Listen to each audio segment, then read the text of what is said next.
Hello. So in this video, we're going to talk about Oscar Wilde's play Lady Windermere's Fan, a play about a good woman. So,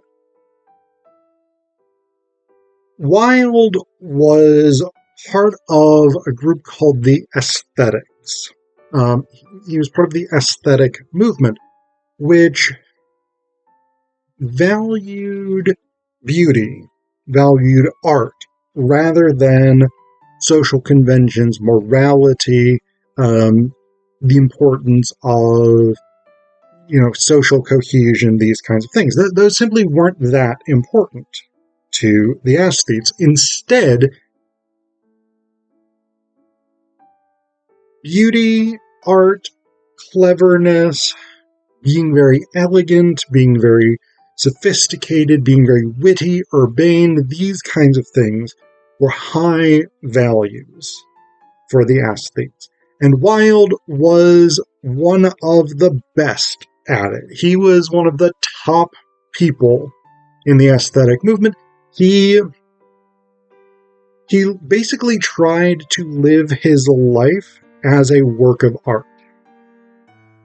And he was very good at it.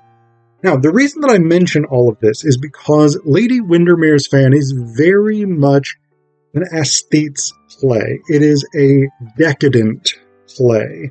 But it's also an extremely clever play. So I want to take you through the basic plot line, and then I want to talk about what makes this play so clever and so interesting, in my view. So the play follows Lord and Lady Windermere. They are a young or youngish. She's young. She's about 21. He is of indeterminate age, probably slightly older, but not super old. Not substantially older than her necessarily. So Lord and Lady Windermere, they are happily married. They are more happily married than most married couples in Oscar Wilde's fiction, dramaturgy, etc., etc. Into their life enters a woman named Mrs. Erline. Now, Mrs. Erline has a past. What exactly that past is, we do find out over the course of the play. Basically, she was rejected by society because she had left her marriage and left her infant child to run off with her lover. Lord Windermere, for reasons initially unknown, has been supplying Mrs. Erline with large sums of cash.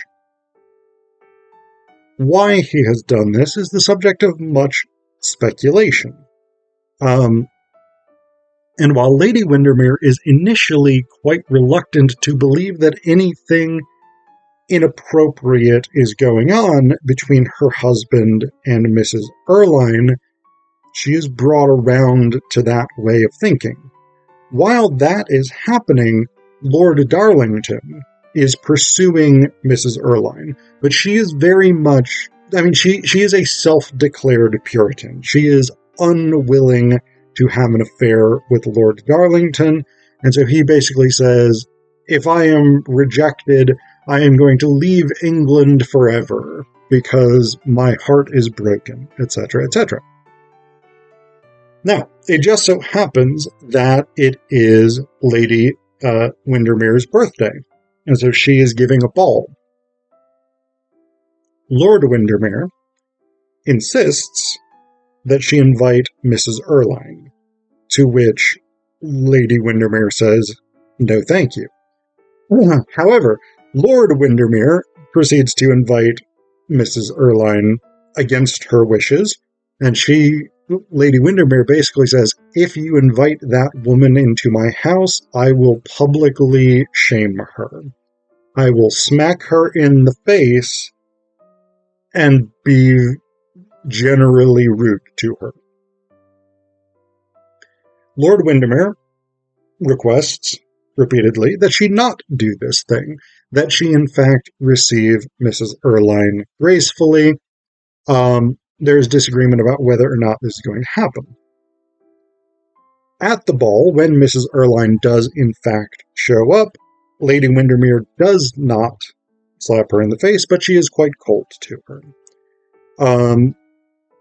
All of the guests at the ball are basically like, hey, I mean, that's a thing that's happened. Mrs. Erline has shown up despite all of society thinking she's probably having an affair with Lord Windermere. Lady Windermere decides at that point that she is going to leave her husband, go to Lord Darlington, and basically go off with him.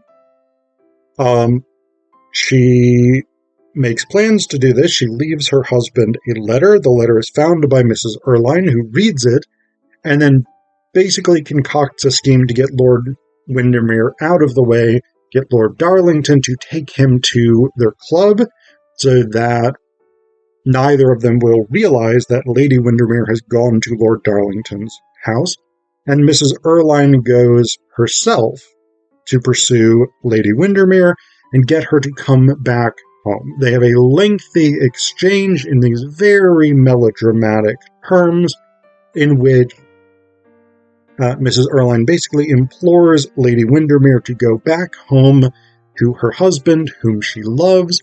Mrs. Erline says, there is nothing going on between us romantically. That's not even close to what's occurring. All this stuff. And she basically says, and so then the men show back up. Lord Darlington, Lord Windermere, a bunch of other people, Lord Augustus, the woman that Mrs. Erline, or the man that Mrs. Erline is kind of engaged to. A bunch of them show up, and they're just like chilling out. Like, they're hanging out, they've been kicked out of their club, and they want to continue drinking, smoking, playing cards, chatting about random nonsense, whatever. So, both Lady Windermere and Mrs. Erline hide in Lord Darlington's house. One of the men finds Lady Windermere's fan, which she had accidentally dropped. And at that point, Mrs. Erline comes out and is basically like, oh, silly me, I must have accidentally taken Lady Windermere's fan. Awkward. So there's a whole thing that happens with that. Lord Windermere, by this point we kind of know why Lord Windermere is giving her large sums of money, but it's not 100% clearly explained yet. Lord Windermere, upon finding Mrs. Erline in Lord Darlington's rooms, is basically like, I thought that you were reformed, that you had given up your wicked ways, and that you wanted to genuinely come back to society and be reformed. Turns out I was wrong. I'm disgusted by you. I want nothing more to do with you. Leave me and my wife alone. Lady Windermere, by contrast, has now said to herself, well, Mrs. Erline has saved me from disgrace. She's a good egg. I really like Mrs. Erline now. And so their positions have reversed, right? We started out the play with Lord Windermere being like, hey, she's good, she's fine, don't even worry about it, just be polite to her. And Lady Windermere being like, she's horrible and I hate her, don't bring her in my house. They've now done a complete 180. Lord Windermere is like, she's fucking a terrible person, horrible woman, we should have nothing ever to do with her. And Lady Windermere being like, no, she's actually totes cool, bro. Like, let's invite her over, I want to chat with her, it's gonna be great. We find out in the final act, Act 4, in much more sort of detail exactly what has happened. Mrs. Erline is in disgrace because she had left her husband and her baby to go with her lover, which we'd already known. We didn't know as many details about it, but we knew the basics. For those of you who hadn't figured this out already, Mrs. Erline's infant daughter is now the adult Lady Windermere. So she is Lady Windermere's mother. And Lord Windermere had been giving her money not because he was having an affair with her or anything like that, but because she was blackmailing him that otherwise she would reveal to society at large that she was, in fact, Lady Windermere's disgraced mother, and that would tarnish Lady Windermere's position in society. Mrs. Erline now sort of decides, after all of this stuff has gone down and she's sort of been reunited and saved her daughter from disgrace, that she needs to just go. She's gonna leave. Her plan is to leave England and never see them again. So she ends up kind of doing the right thing, self-sacrificing, etc., etc. But along with that goes her extracting promises from Lord Windermere to never tell Lady Windermere that Mrs. Erline is her mother, and a promise extracted from Lady Windermere to never tell Lord Windermere that she almost ran off with Lord Darlington. So, what makes this so interesting? Well, the form of the play is really what makes it interesting, combined with the ethical stance of the performance. So one of the things it says here, the scenes of the play. So we have 4 acts. Act 1, morning room in Lord Windermere's house. Act 2, drawing room in Lord Windermere's house. Act 3, Lord Darlington's rooms. Act 4, same as Act 1. Time, the present, place, London. And then there's a notation here. The action of the play takes place within 24 hours, beginning on a Tuesday afternoon at 5 o'clock and ending the next day at 1:30 p.m. That's important because Wilde is utilizing what are known as the classical unities, or the 3 classical unities. Unity of time, unity of place, unity of action. So unlike a play like The Importance of Being Earnest, which takes place in London in Act 1, and then in the country in Act 2 and 3, this all takes place in London within a relatively small social sphere. So you have a unity of place. You have a unity of time. It takes place within a 24-hour stretch. And you have a unity of action. There's really one thing that the play is primarily concerned with, which is the relationship between the Windermeres and Mrs. Erline. Why does that matter? Well, because the classical unities are a very traditional approach to what's called a well-made play. And this is a concept that comes up, that drama should function according to these specific rules. And so Wilde is taking on the guidelines for a proper play, for a play that obeys the rules, these social, almost, or artistic conventions of dramaturgy.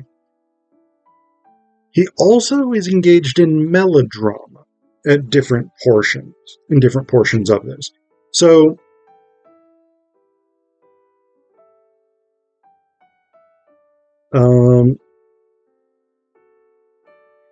we got a good example here.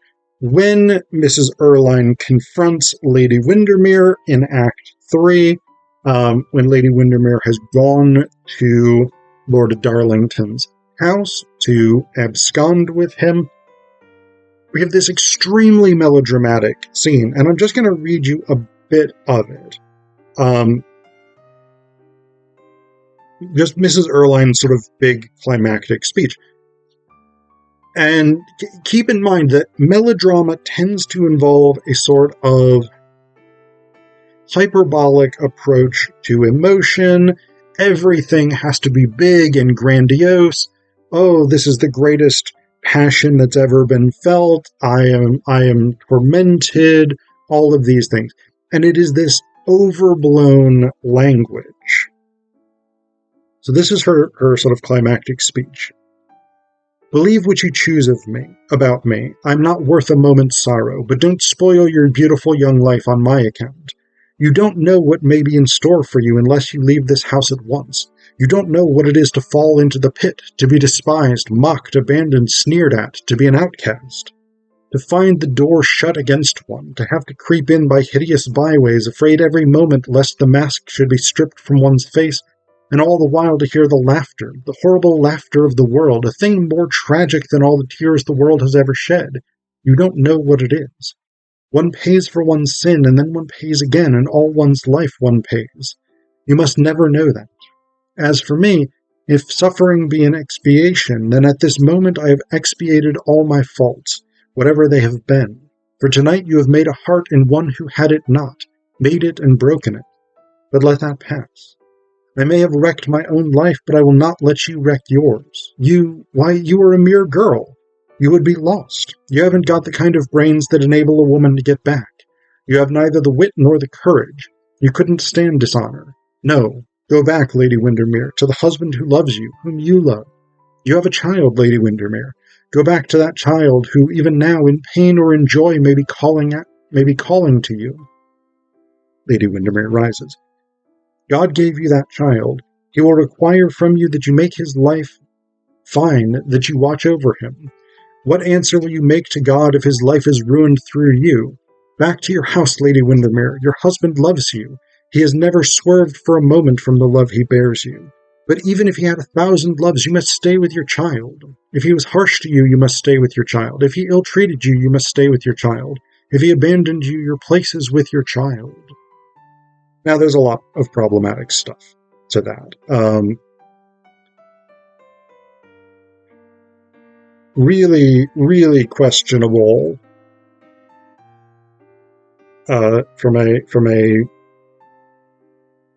especially post-Me Too perspective, but definitely a lot of questionable stuff from a feminist perspective there.